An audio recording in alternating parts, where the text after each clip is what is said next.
একের পর এক এলাকা বিদ্রোহীদের হাতে যাওয়ার পর শেষ মুহূর্তে দেশ ত্যাগ করেন সিরিয়ার স্বৈরাচারী প্রেসিডেন্ট বাশার আল আসাদ। তবে শেষ কয়েক ঘন্টা তার কেমন কেটেছিল এ নিয়ে আগ্রহের কমতি নেই বিশ্বমহলের।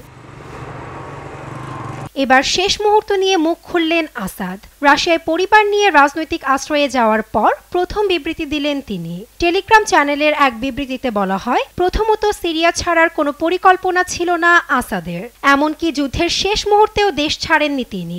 বিবৃতিতে আরও দাবি করা হয়, দামেস্কে বসে ৮ ডিসেম্বর সকাল পর্যন্ত দায়িত্ব পালন করেন বাশার আল আসাদ।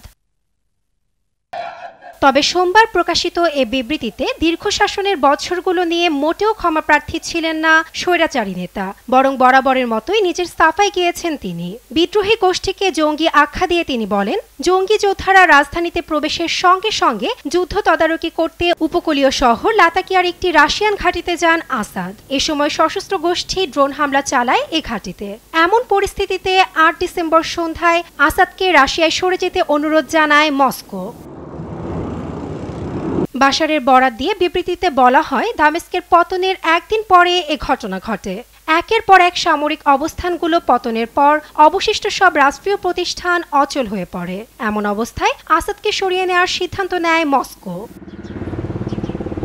তবে আনুষ্ঠানিকভাবে বিবৃতিটি যাচাই করা হয়নি। রাশিয়ায় রাজনৈতিক আশ্রয় নেওয়ার পরও এখনও কোনো গণমাধ্যমের সামনে আসতে দেখা যায়নি সিরিয়ার সাবেক প্রেসিডেন্ট বাশার আল আসাদকে।